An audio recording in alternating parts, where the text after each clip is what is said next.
I'm Mike Vardy. Meal planning is important because it prevents us from being a disappointed wreck when dinner time comes around and we have no clue what to make, or even if we have the ingredients to make the meal. It's a time and a money saver, but most importantly, it frees up valuable brain space. Creating a meal plan prepares us for the week to come and gives us peace of mind that we're organized and can feed ourselves and our family. That's why I do it, and that's why Plan to Eat helps me do it. Your subscription includes access to the Plan to Eat website and fully featured mobile apps on iOS and Android. And Plan to Eat gives you the tools to clip and organize recipes from any website, the ones your family loves and that fit your dietary preferences and needs. And you can create a meal plan around your schedule. Then what happens is the Plan to Eat software automatically creates an organized shopping list based on your plan. So sign up for your free trial at plantoeat.com/timecrafting. That's plantoeat.com/timecrafting. The coupon will be automatically applied to your account and can be used when you're ready to subscribe. It's valid for new customers only. Give Plan to Eat a try today. And this is the Productivityist Podcast.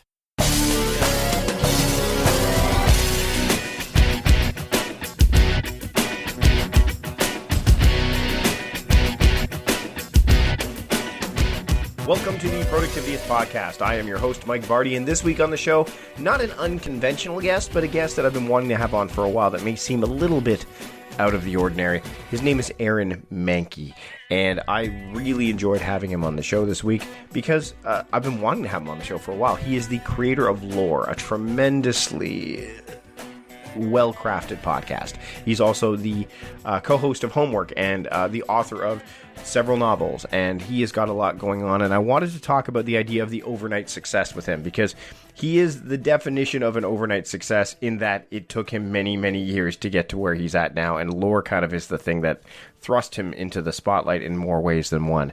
We'll talk about processes, frameworks, how he puts together an episode of Lore, why he has gone with the bi-weekly format or fortnightly format when it comes to the show, and many, many other idiosyncrasies and frameworks and processes that he has that he's incorporated into his life and how he made it from where he was only a few short years ago to where he is now.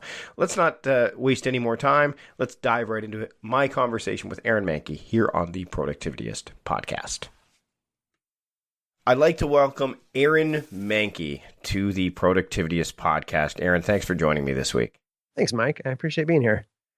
So it's we've known each other for a few years now. Back in, when did we first met? I want to say like 4 or 5 years ago. It's got to be up there. Yeah, definitely. It's got to be up there. And the space you've gone, and we're going to get to that, of course, is what you're doing now versus where you were when we first kind of came across each other online, is very different. Let's say. I think that's an understatement. Yes, but it is. But to be fair. And one of the reasons I wanted to have you on the show is my journey kind of has been different as well, where I started off doing like comedy, and now all of a sudden I became the very thing I was parodying on my site. So I mean, it's not this is the kind of thing I think that happens when you start to go out on your own. And now, how long have you been working just as a, let's say, we'll just use the term freelancer for now. How long have you been working as a freelance operator? I would say somewhere around the 8-year mark. Because it was the impending birth of our first child that kind of pushed me to, find a way to work from home in a way that my wife can be at home with the kid. And so she's a little over 7, so throw in maternity time, and I was ramping up before she gave birth. So somewhere in the 8.5 year mark, I just tell people, roughly a decade of working from home. And you basically become an overnight success, right? In as much as what we've heard, what an overnight success, it takes like a decade to build an overnight success. Yeah. So one very decade-long night. Yeah. Now let's before we dive into the big thing that you're doing now, which has garnered you a lot of acclaim, and rightfully so. I want to talk about the other ventures that you. So Wet Frog Studios is your company, right? That's the business. And now. That was what you started when you went out on your own, when you left the 9-to-5 day job kind of thing. And I'm putting air quotes around that because obviously it's still a job. Let's look at it now versus then. And for those who are you didn't read the show notes, you're going to know right off the bat why we're going in this direction. So it's just stay with me here. But versus when you started with Wet Frog, which would have been probably, what, 100% of your income, I would say? Yeah, absolutely. What is it now? Is it still, is it, because we were going to talk about letting go of certain things. Like, what is it now, would you say, approximately? I'd say 99% of the income is lore, so Wet Frog is 1%, and some months it's 0 because I really only have one paid client right now, and that's because they don't trust anybody else. They're enormous projects that happen 2 or 3 times a year, and I've just, at least at this point, I've told myself when the time comes for the project, I'll make room for it. I don't know that I'll be able to do that in the future as much, but there's some other things working toward cutting that business relationship. Like, they're a Canadian company, and the Canadian dollar versus American dollar is pretty horrible right now. Tell me about it. Yeah. So it's actually pretty inexpensive for them to find somebody local, and they've been doing that for more and more small stuff. It's just the big projects that they really want them to be done well. This is a government, like a lobbyist group, that, so they really want to make sure that things are done well, and so I'm working with them to find ways to keep that relationship open. They don't want me to sub it out, so I just have to work smart so that I can fit them in when they need me. Now, interestingly enough, we were getting ready to record this, and my travel schedule has wreaked havoc on my body, as I probably expected. And I'm actually fighting a migraine as we're doing this. So you can probably even hear it a little bit in my voice. And when I said, Aaron, I don't know if I can do this, I said, can you reschedule? And your answer was, and I love this because I'm big on boundaries, is you said, my spring is pretty jam-packed. I don't know when I'm going to have some time. And I said, well, look further away. And you said, no, seriously, I don't know if I can look that far down the road. So when it comes to making, like, now with what's been going on with lore, and I want you to talk about lore in a second. Like, have you set a hard and fast deadline to say, okay, lore is the thing, like the only thing? Like, have you said this is when? Yeah. So yeah. What is that date? Can you share it, or do you have like kind of an idea? Well, I mean, outside of the design client that I just talked about, lore has been the thing. It's been the prime, whatever you might want to call it, the prime thing since like middle of August, early September. And we're recording this in early March, so it's been about that'd be about 7 months now. Yeah, and I just for looking at the inside, breaking the third wall or whatever. Like, interviewers tend to send over questions. Mike sent me questions, and I know that we'll get to a little bit more about that in a bit. But essentially, yeah. So I was full time as far as like income from lore, covering all the financial needs of my family by like late August, let's say. That's fantastic. And so the reason that one of the reasons I want to have you on the show is to talk not only about lore, but there are other people out there that are listening that are figuring that they're starting out. Actually, I was talking to a gentleman yesterday who had just started doing productivity type stuff, basically about 4 or 5 months ago, and he was kind of a great guy, and I'm probably going to do some stuff with him. But he was quizzing me about so how do you get to this? How do you get this? And I just said time. Yeah, like you can't. When you started, when you left the world of work and went into the home and started working from home, aka homework. See what I did there? You didn't say, and then in 2015, I'm going to create this podcast called Lore that is going to be a sensation. But my path to that starts here with this design business, and of course, I'm going to open this free Frictionless. Get Frictionless project, and I'm going to do a podcast with Dave Kalo and all that. That's my plan. And then lore will be at 2015. That's when I'm ready to. That's not how that played out, is it? Not at all. Not at all.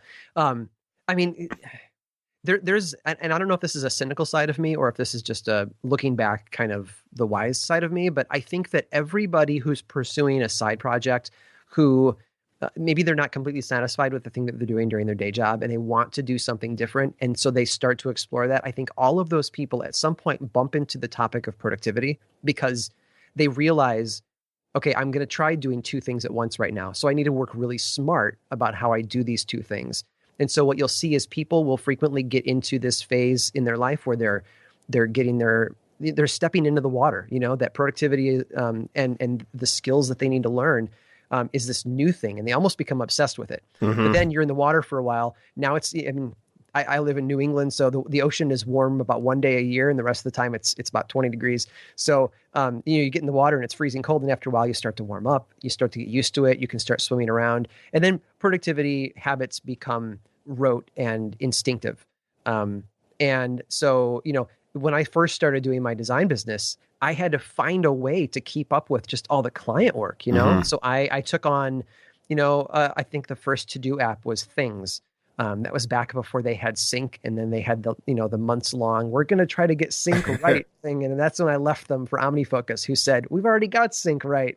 And I started journaling like my daily to-do list in a notebook, and I was learning these habits, and it's stuff that I still do today. I still use a to-do app. I still keep track of all of these things on paper, and I don't think about it anymore. But it was back then, it was when I first went out, on my own, that I had to say, well, Aaron, what can you learn to make this better?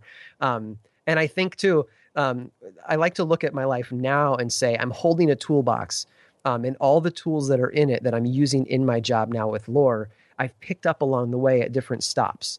And you're going to ask me about all these stops on the show today, but like I picked up how to use a mic from homework. I picked up, how to use a to-do app and stay organized from running a design business. So it all kind of feeds into the future.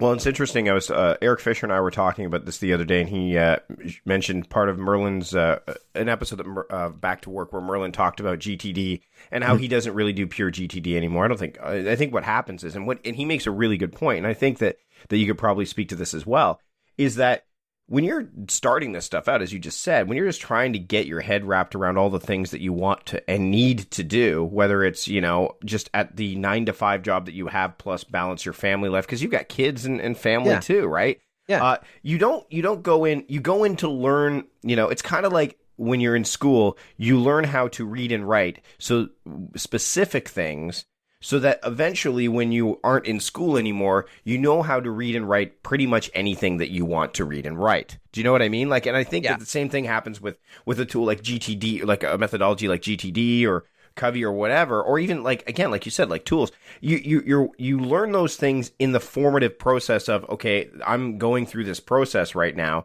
and it's the progress, the progress, all that stuff that kind of says, okay, now that I've done this for a while, what parts don't work? What parts do work? Where does this apply? How do I fit this in? Oh, I don't need to use this aspect of this. Like you become more of you become a craftsman. Mm-hmm. You become a craftsperson. And I think that, like you said, you learned how to use a microphone from doing homework. I learned how to use a Mac during my journey from working at Costco to what I'm doing now by working for a year at an Apple independent reseller. I didn't know how to, that's one of the reasons, in fact, it's primary reason that I took the job was, hey, I'll learn how to use a computer, the computer that I really want to wrap my head around while I am working. Like, how great is that? I remember when I was a music DJ, like a radio DJ and at the college radio station in the city where I grew up. I learned how to, figure out where ads should go, flow of music, all that stuff, how to use my voice in certain ways, how to eliminate some of these ahs and the pauses and stuff, because that's what you learn as you go. And nothing was better than getting paid to do that at the same time. So, but do you think people often, they try to put the cart before the horse? Do you know what I mean? They try to say, okay, this is what I want to do and this is how I'm going to do it.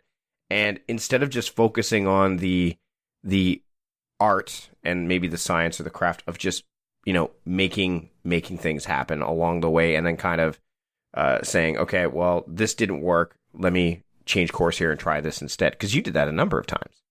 Yeah, absolutely. Every house has a foundation. It has a frame. It has exits, a roof. It has windows. And outside of that foundational, core, everything else is kind of independently created. And I think that when you're starting out in something like GTD, David Allen's Getting Things Done is kind of the Bible for anybody starting out to learn how to be productive with their life. You need to take on the foundational aspects first. You need to lay a foundation and build the frame and put a roof over it, and then you can start to tweak it yourself. If you grew up in I was born in the mid 70s, but by the time I was in early college, I remember the Bruce Lee movie coming out. Dragon. Yeah, the dragon with Yep. I can't remember who played. Jason Scott Lee. That's right. Yeah. But like people think of Bruce Lee and they think martial arts, and a lot of times they just kind of say, "Oh, he did kung fu," but no, like he did this thing that he learned growing up, Wing Chun. But he it was like a derivative of kung fu essentially. But through his life, he took that foundation and tweaked it into his own martial art, which is now taught today in schools all across the world, Jeet Kune Do. So he had to learn the foundation first, and then he adapted it to fit his own, physicality and style and personality. You have to learn how to process your inbox like at the basic level before you can tweak how you're going to do it. You can take on inbox zero as a core tenet in your life and say, I'm going to have 3 inboxes and this is what I'm going to do with them. But eventually your work habits are going to say, it might be good if you had 4 inboxes. And that breaks the rules, but it fits you. But learn the rules first and then you tweak them. So I spent my early years doing, freelance work, like just learning all the rules that I could. I like rules. I like guidelines. And so that fit my personality a lot. And then over the years, I kind of adapted and tweaked it as I went along. Now let's talk about the journey. Let's get back to that a little bit. So, you're into productivity. That's one of the reasons we gravitated towards each other, the fact that we both are into that kind of space. And all of a sudden, as you're developing Wet Frog and you're working there, then all of a sudden get Frictionless comes along, the frictionless freelancing, all that stuff. What itch were you scratching with that venture? I mean, I think I've got a sense of it based on the fact what you just said, but that was something that I don't think it came out of the blue, but it was kind of an offshoot. That, you know what I mean? Yeah. I mean, I think that side projects should make sense for an outsider. They should look at it and say, oh, of course he did that. Of course she started that thing that she's doing now, because it should kind of fall out of whatever you're doing. You're learning a skill in one place and now you want to take that skill and put it somewhere else. So, for me, a lot of what I was doing over at Frictionless was about sharing the lessons that I was learning with other people. Running a design business from home for, the years that I had taught me a lot of things, a lot of tips and tricks and things that I wanted to share with people. And I'm kind of the personality that I like to develop systems. I like to develop a way that I would declare is the better way to do it, whether I'm right or wrong. And so Frictionless was an outlet for that. And it allowed me to kind of develop some philosophy around how I run my business and then teach it to other people. And I developed some tools that I was using in my own professional life. I had these printed note cards and paper. I mean, I was a print designer long before the era of icons and things like that for mobile phones. So, I felt comfortable in the print world. So I was making notepads and index cards, and I was using them to map out my day and, things like scheduling my day the night before. It was just a drum that I beat over and over again. So for that season of my career, that was all super helpful. But, And then you started to do homework, right? Yeah, like that. yeah. So that was the entrance into the pot. And what I definitely want to get into the whole idea of like what lore does now versus what homework was kind of the gateway for you. But then all of a sudden you went into homework and you're still doing homework right now, right? On the 5x5 network. Yeah, absolutely. Me and Dave Kalo. I mean, we've both gone through a lot of transformation over the years. It's been 4 years. I think 4 years this month, potentially, or maybe it's next month. But he started out working at, the unofficial Apple weblog. Yep. And there was a time where he was just like freelance writing and, because AOL closed that down, and now he's working a job that he drives in and, works like most people do in an office. And, we've gone through all these changes, and it's neat, because you find out what kind of skills translate across all those different work lifestyles, and what kind of fall apart when you change the system. So, yeah. So let's talk about letting go of certain things, because I think that's been something that you've had to do with the success of lore. Yeah. And again, people are like, what is lore? What is lore? Okay, you know what? Why don't we just get to that? Tell everyone what lore is that doesn't already know what lore is. So for the 3 listeners that you have who are like, what is lore? So lore is a podcast. It is a narrative storytelling podcast where I tell the story or stories that help illustrate the history and the background behind common folklore, superstitions, horror tropes, things like that. It isn't conversational. It's not 2 white dudes talking. It's me with a prepared script that I deliver. It's really prepared. That's how prepared it is. I mean, essentially what you'd have to imagine is Yep. spend a ton of time writing a history paper that's about, 10 pages long. Write it in a way that is friendly to the mouth so that when you speak it, it doesn't sound like you're reading from a doctoral dissertation. It sounds like you're talking naturally.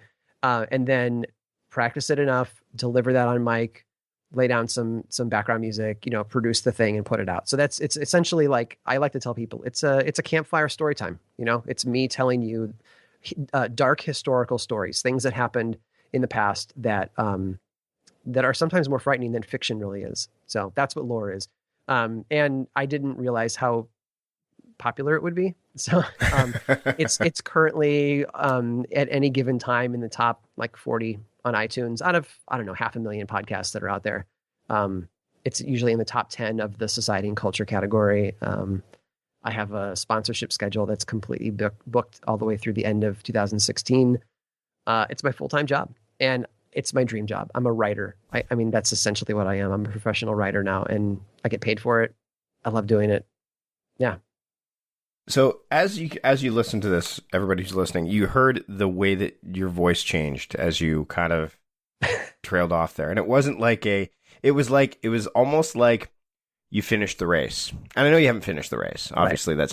But it felt like, okay, I've come, this is what I was looking for. This is the place that I wanted to be at. And so this first side project that you have, which is, Frictionless, what happened to it? So, lore was a side project at the beginning. And there was a point in my design life where I had the Read and Trust network that I was trying to build and run. At the same time, I was kicking off Frictionless and I had the paper tools. I had the homework podcast and then I started lore up, but I realized, holy cow, I've got, not only do I have, my weekly game night at the game shop downtown, I have family time. I have client work as the main thing at the time that was what was paying the bills. I was making, I don't know, $50 a month on selling paper tools. Like it's not a lucrative business unless you have a marketing budget. And I didn't. So, I had a lot of stuff on my plate and eventually you just have to start picking what you're going to drop. How did you do that? How did you do that? Like, because I come across this problem. I mean, it's interesting. I was thinking about this the other day, and I didn't mean to cut you off there, but no, that's good. I came back from this travel, and while I was away, it's amazing what happens when you travel because you're so removed from everything that's static. Everything is so dynamic. Even when you theme your days and all that stuff, which I do, and even when you have your calendar and your task list and all that, you are still moving so. You're not in your normal environment, so it gives you some time to really think and even not think if you don't want to. And I was looking at everything, and the thing that with productivity is we've been building and building and building this bigger thing, and just like I used to have those instances where when things were getting crazy, I'd drive by a Costco and go, it might be nice just to be at the door greeting people again. Although that was one small part of my brain says that, and the other part goes, are you crazy? The same thing has happened with productivity. Sometimes I'm like, it was just so much easier and simpler when I was just doing blog posts and hosting a podcast and but again, the other part of my brain says, yeah, but there's no growth there. There's no, so how did you sit back? And so what I had to do is I've sat back and we've been culling stuff. I'm not going to write about apps anymore. We're going to do better with Asana isn't going to happen. All these things that we're not going to do, and we're going to focus intently on one or two specific things and then maybe scale from there. How did you say, did you just put things on a Post-it note, like a bunch of Post-it notes and just sit back and look at them and go, okay, what needs to give? Or did you, how did you assess this? Because you had so many things going on that you probably, there's conflict going on, right? Yeah. I mean, there's a tug of war, a pull and a push going on between, you have three limited resources in your life. You have a limited amount of time, money, and energy. And if you look at it as, you have 1 cup of water and you've got to spread that out between, 3 Dixie cups, there's only so much you can do. And if you want to fill one of them up more than the other, you've got to take something out of 1 cup and put it into that cup. It's a limited resource. And so, I like to think back to what's the Die Hard movie with Samuel Jackson? Die Hard. Is it 3? Yeah, is it Die Hard with a Vengeance, I think, isn't it? I think so. When they're going through New York City and they're on this riddle quest, basically. Yep. And there's the one in the park by the fountain where they have the 2 jugs and they've got to pour the water between them to figure out how to get a certain weight. And like, it's a limited amount of water, but you have to do the math and you have to figure things out. That's where I was with my career. I was basically holding on to all of these things that, in the beginning you have hopes, like this thing is going to be huge. Like Frictionless is going to be the next, Behance, and it's going to be great. And well, no, it's not. Like it didn't end there. And so I looked at the fact that even though I was only making maybe $50 profit and selling paper goods, I had to go down to the basement and fulfill orders. I had to print labels for these things. I had to do this stuff. I had to have the physical product on hand, and then I had to order big batches of it when it ran out and hope that it would sell again. Like there was just so much of a mental cost and of an energy cost to it, and some time as well. So, I just decided that this is something that nobody knows me for, or very few people know me for. I'm not going to make a lot of people sad. I've had, I think, 2 people write me and say, "Hey, what happened to the shop? I'd love to buy more cards." And I've said, "I don't do that anymore. I'm sorry." Mm-hmm. And I point them toward, Brad Dowdy from Notco, NOCK. He's got some great index cards and pads of paper and paper books that people should pick up because and oddly enough, that's what he's known for. He's known for the pen addict. Like that's his thing. That's right. It fits right into his wheelhouse. And because of that, he'll sell them better. He'll do better with them. And people should go support him for that. So this just shows, it wasn't the thing that I needed it to be.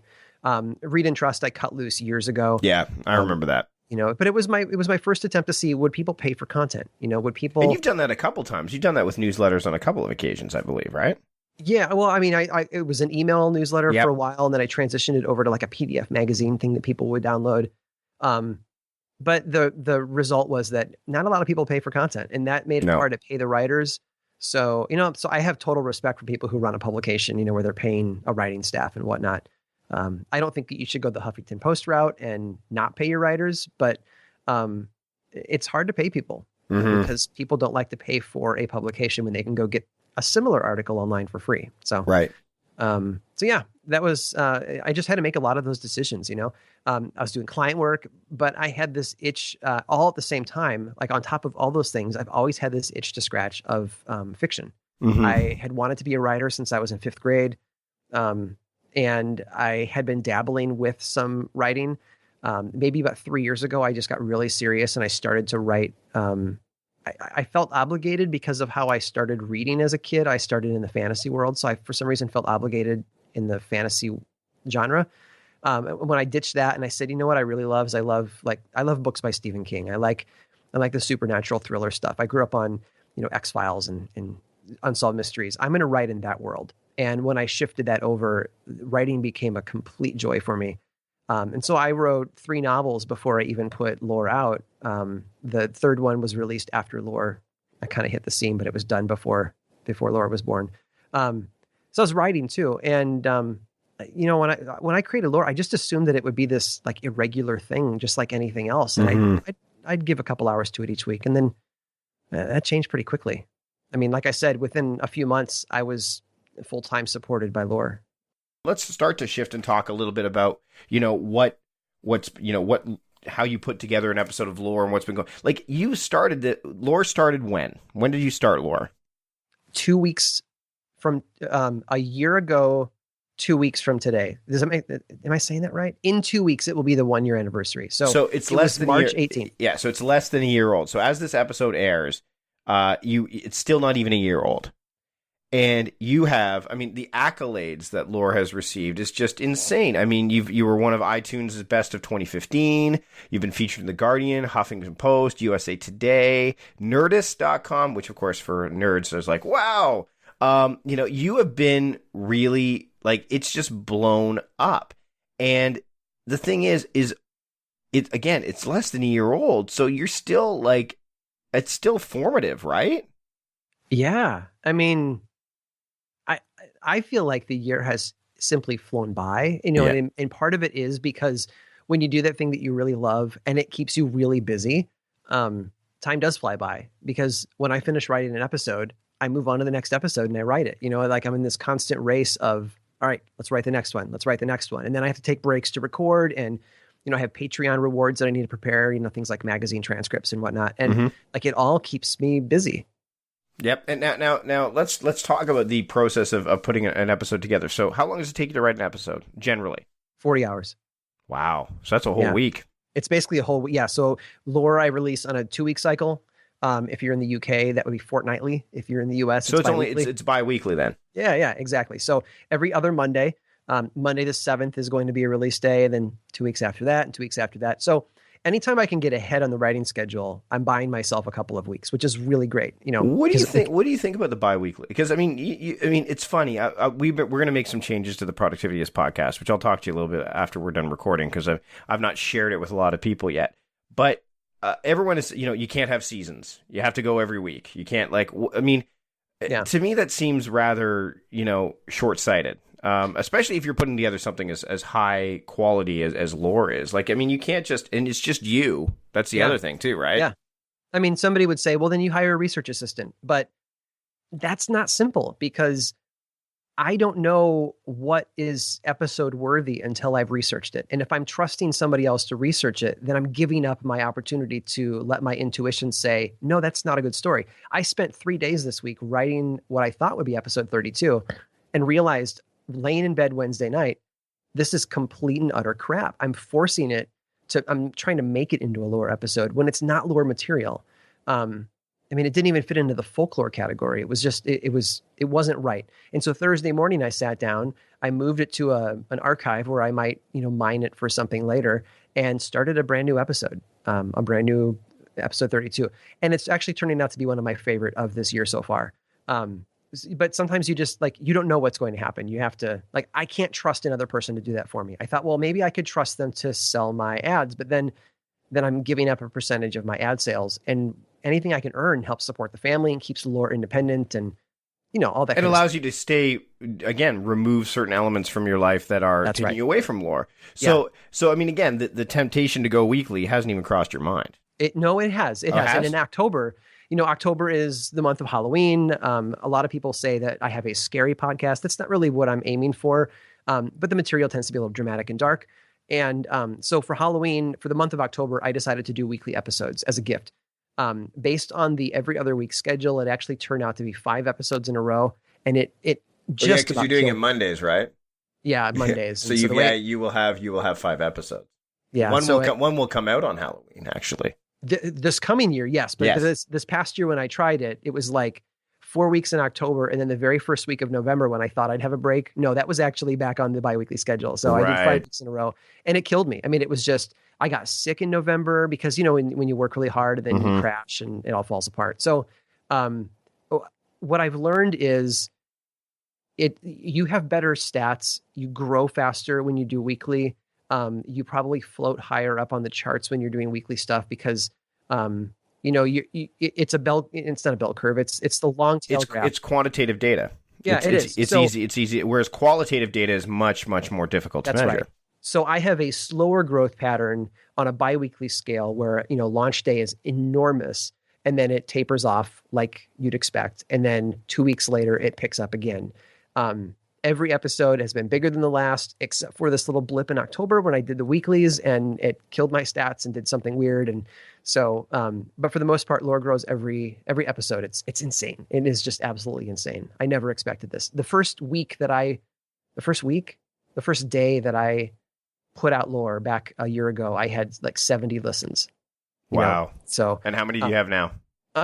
It depends on where I am in my 2 week cycle, but there's a lot of, when you release an episode as of this, so when you release an episode as of next week, so as we're recording this, because we release on the same day, so okay, sorry, so, no, totally different genres, whatever. Yeah, that's true. Yeah. What would your number? What is a typical number for you on a release day? 150,000.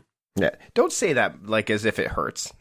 Well, I don't like to talk numbers. No, but the thing is, I feel like it's one of those right. Well, but the way you said it, I mean, that's, and the reason, again, I want to go back to how you talked about lore when you were finally saying, this is what I get to do. I'm a writer.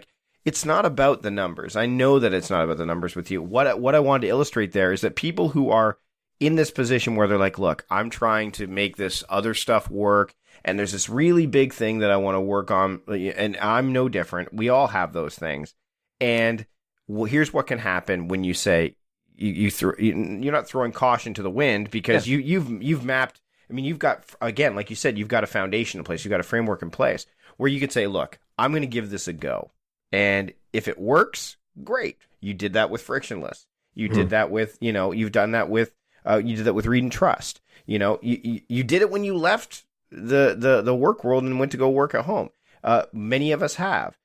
When you hit that lightning in a bottle, which this very well could be, or you hit that big thing, I think the trajectory that you've had, that's what I wanted to illustrate for everyone here, is it's not, there is no such thing as an overnight success. And the thing that you think will hit may not be the thing that does. I mean, I thought for sure when I started, if I am the Stephen Colbert-esque productivity guy where I preach procrastination and getting things done eventually, and by doing so, teach people how to be more productive, I'm going to be, fantastic. Like, that'll be my little niche. The problem is it's a niche within a niche, number one. And in order to do satire and parody really well, you have to do it 100%.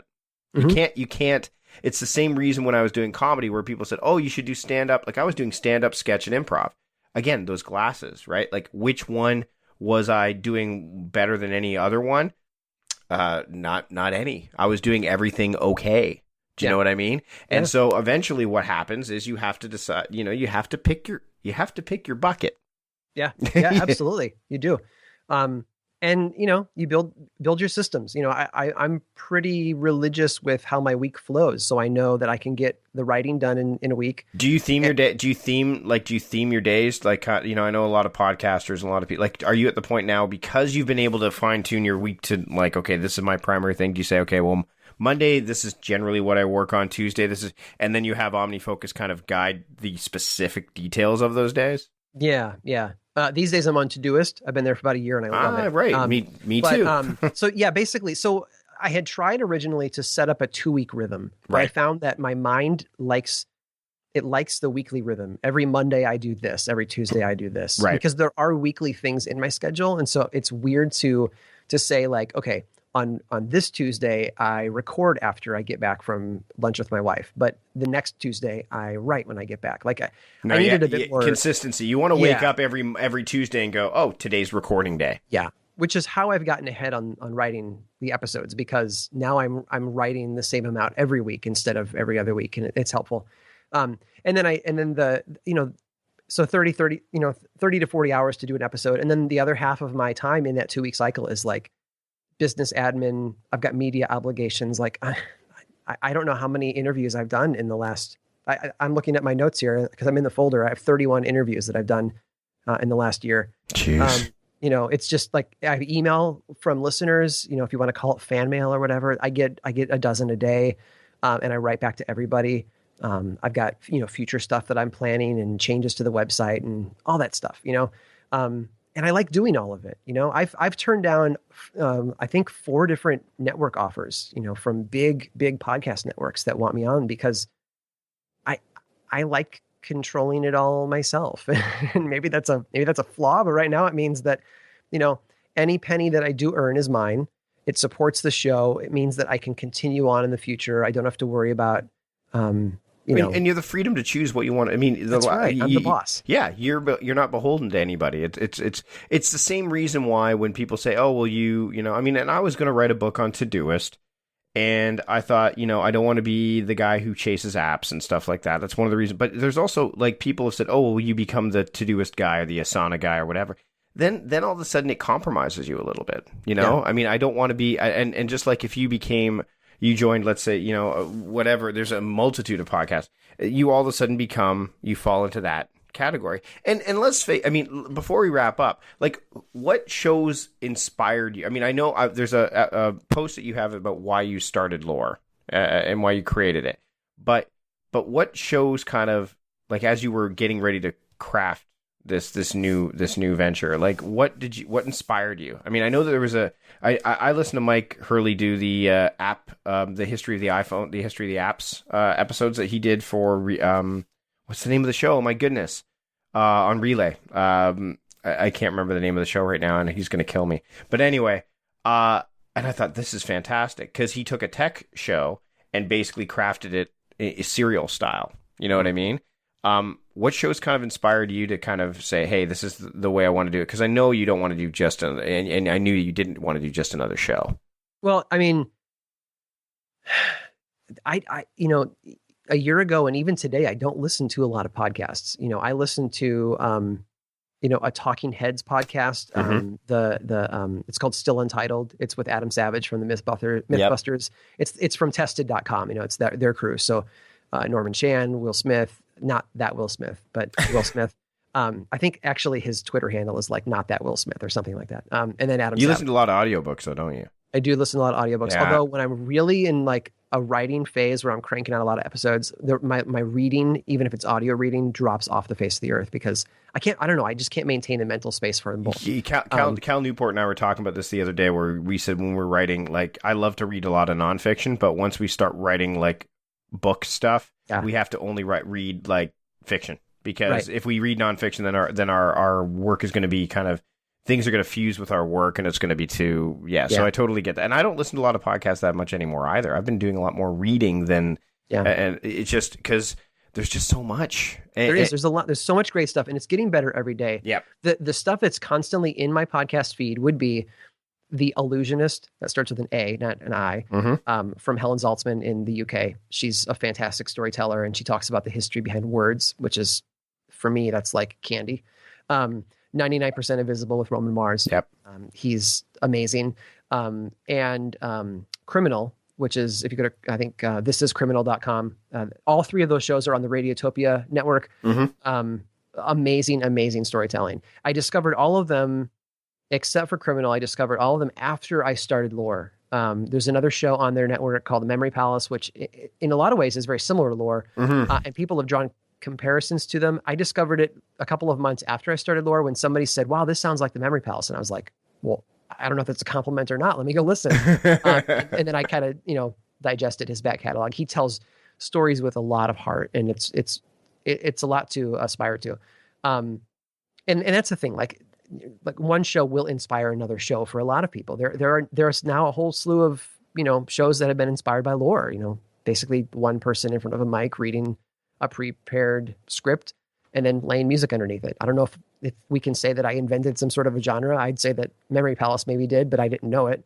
But people look to the popular places to find a format or to find a style.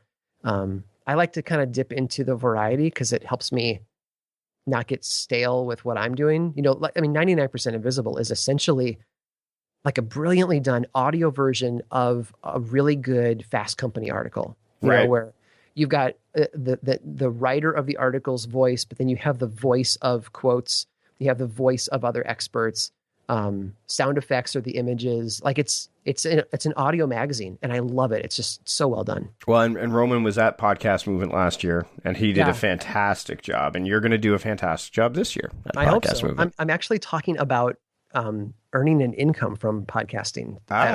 Yeah. So there really wasn't a category for, all right, I tell stories for a living, so maybe I can teach people how to tell stories. Dan and Jared it was funny when I saw you there. I'm like, of course you'll be there. Why wouldn't you be? Aaron, I want to respect your time. I want to respect my listeners' time, and I want to thank you for joining me this week on the show. Where can people find you and your incredible and amazing podcast online? Well, they could either go to aaronmahnke.com, which is a horrendous thing to try to spell, or you can just go to lorepodcast.com. The contact page will have Twitter handles and all that kind of stuff. I'm on Twitter, AMAHNKE. The show is on Twitter, Lore Podcast. Those same handles on Instagram, that kind of stuff. So, follow along, say hi, and thanks for having me on the show. Aaron, thanks so much for joining me this week on the Productivityist Podcast. Thanks, Mike. There you have it. another one in the books. Thanks to Aaron for joining me this week on the podcast. If you're interested in giving me feedback, I'd love to hear it. The blog post for this episode, you can leave some comments there. You can also leave a rating or review in iTunes. And if you want to become a Patreon supporter, you can do that as well. Just go to patreon.com/productivityist and help out the podcast in that way. That's it for this week. Thanks again for joining me. Thanks to podcast producer John Polstra for putting this episode together. And until next time, I am your host, founder of Productivityist, Mike Vardy, reminding you to stop guessing and start going.